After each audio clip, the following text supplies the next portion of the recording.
함께 말씀 보시겠습니다. 오늘 보실 말씀 마태복음 11장 11절에서 19절까지 말씀입니다. 마태복음 11장 11절에서 19절까지 말씀입니다.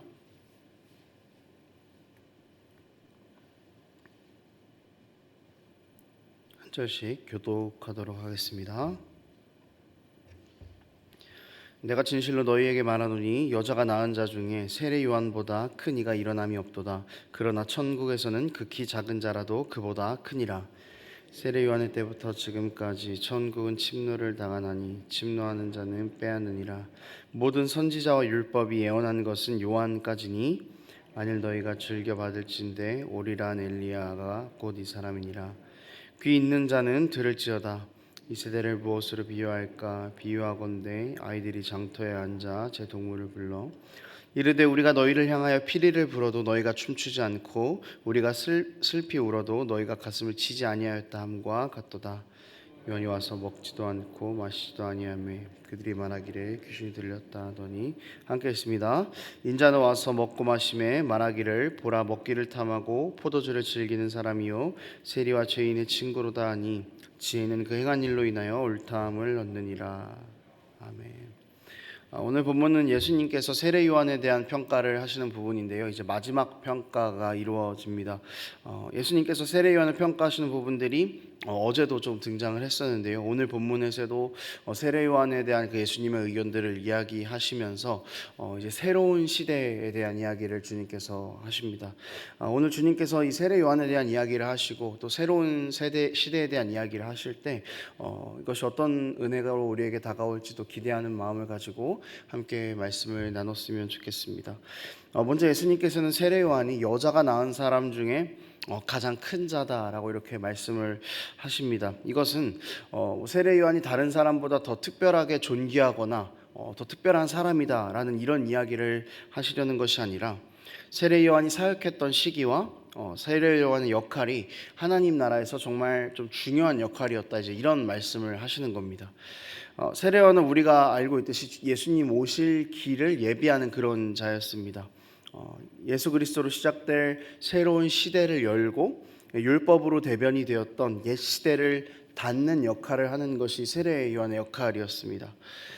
그러니까 세례 요한이 이제 귀하다, 가장 큰 자다 이렇게 이야기하신 것은 율법으로 대변되던 그 옛 시대의 종말을 고함과 또 동시에 십자가로 대변되는 새 시대의 시작을 알리는 사람이었다라는 점에서 그가 가장 큰 자다라고 주님께서 그렇게 이야기를 하시는 것이죠.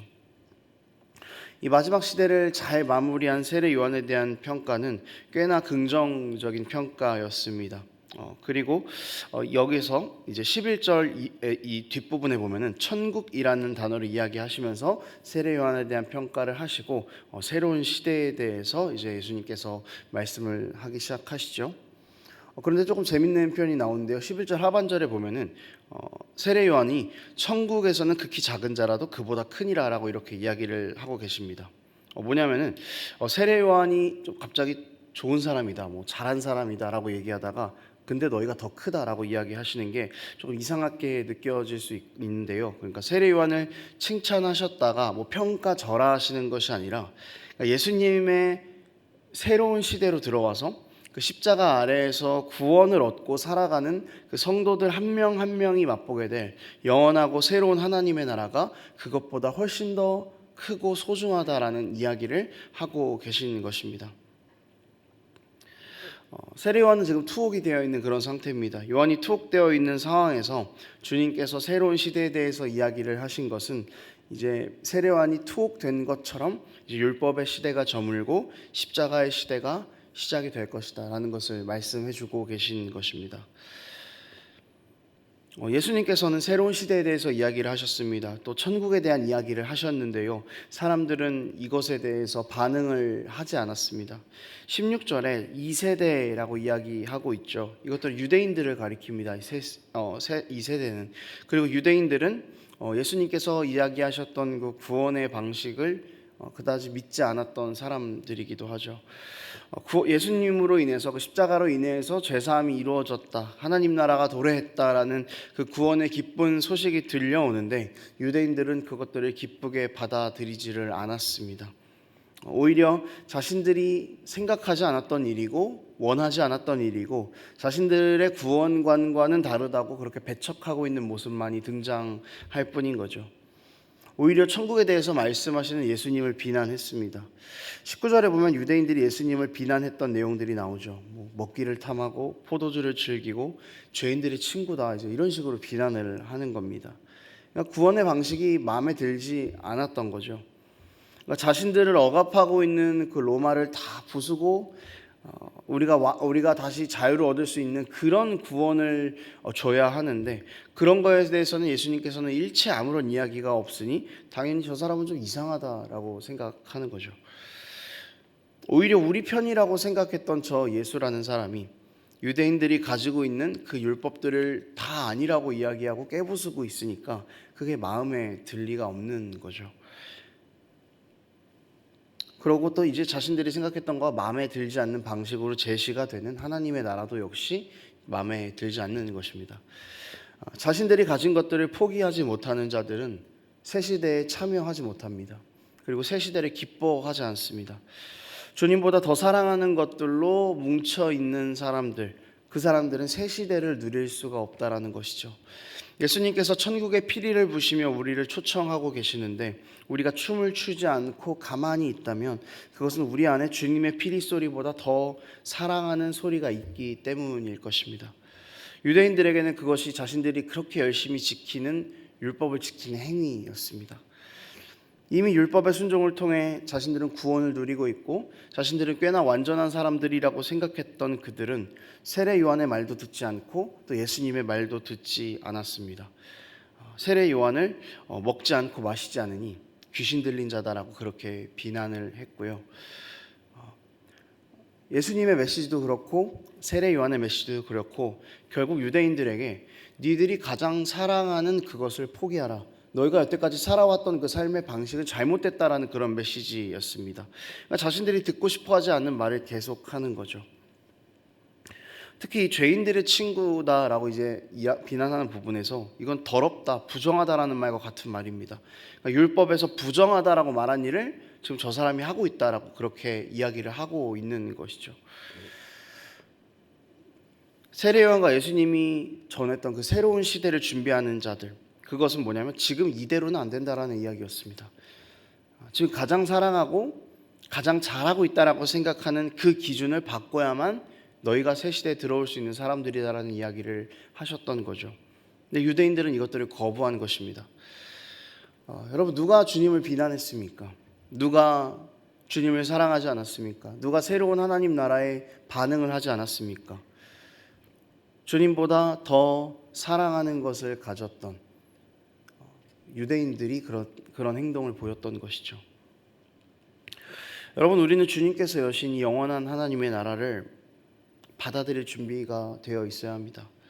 그리고 그것에 기쁨으로 반응할 수 있는 그런 준비가 되어 있어야 합니다. 만약 주님께서 제시하신 구원이 우리에게 기쁨으로 다가오고 있지 않다면 그것보다 더 큰 기쁨이 내 삶에 무엇이 자리 잡고 있는지를 우리가 점검해 보아야 할 것입니다. 주님께서 영원한 생명이라고 말씀하셨는데, 주님께서 죄인인 너희를 구원했다라고 이야기하셨는데 선뜻 기쁨으로 움직이지 않고 반응이 되지 않는다면 우리가 더 사랑하는 것은 무엇인지, 죄인된 우리가 구원받았다라는 사실보다 우리가 더 귀중하게 여기고 있는 사실은 무엇인지 우리는 이것을 점검하고 내려놓을 수 있어야 한다라는 것이죠. 주님보다 더 사랑했던 것들을 내려놓고 구원의 메시지보다 오늘 나를 더 기쁘게 하는 그것을 내려놓고 십자가 위에서 새로운 산 길을 여신 예수 그리스도의 새 시대 안에 살아가는 것을 가장 기쁨으로 여기는 그런 성도된 우리의 삶이 되기를 원합니다. 말씀을 정리하겠습니다. 여러분, 주님께서는 이 당시 유대인들에게 던지셨던 그 메시지와 동일한 메시지를 우리 삶 가운데 던지고 계십니다. 하나님의 나라는 이미 왔고 이미 실현이 되었고, 그리고 너희가 가장 사랑하는 것들을 내려놓고 그 나라에 동참하라라고 그렇게 말씀하고 계십니다. 유대인들은 실패했습니다. 하지만 우리는 이 주님의 말씀을 잘 듣고 순종하여 새로운 시대에 맞는 그런 하나님 나라의 백성으로 서 나갈 수 있었으면 좋겠습니다. 여러분, 우리 여기 앉아 있는 한 사람 한 사람들은 주님께서 희생하심으로써 여신 그 새로운 시대에 들어선 사람들입니다. 이제 그 새 시대에 걸맞는 삶을 살아갈 수 있었으면 좋겠습니다. 이것에서 가장 중요한 삶의 방식, 가장 중요한 삶의 양식은 이 세상 어떤 것보다 주님을 사랑하는 것입니다. 우리가 그런 사람들이 되기를 간절히 축원합니다. 기도하겠습니다.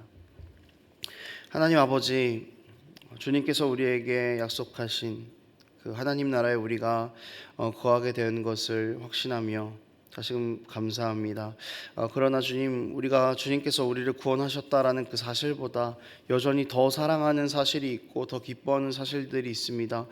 그런 우리의 연약함들을 내려놓습니다. 이 시간 우리가 좀 하나님보다 더 기뻐하는 것이 없게 하시고, 주님께서 우리에게 말씀하신 그 복음보다 더 사랑하는 것이 없게 하시고, 죄인인 우리가 구원받았다는 사실보다 더 기쁘고 감격스러운 사실이 없다는 것을 고백하며 새 시대에 맞는 그런 하나님 나라의 백성으로 살아갈 수 있도록 아버지 우리와 함께하여 주시옵소서. 예물드린 손길들이 있습니다. 하나님, 이 가정 가운데 하나님께서 치유의 은혜를 부어주셔서 아프고 연약한 육신 가운데 회복될 수 있는 그 은혜를 주님께서 더하여 주시옵소서. 감사드리며 예수님의 이름으로 기도합니다. 아멘.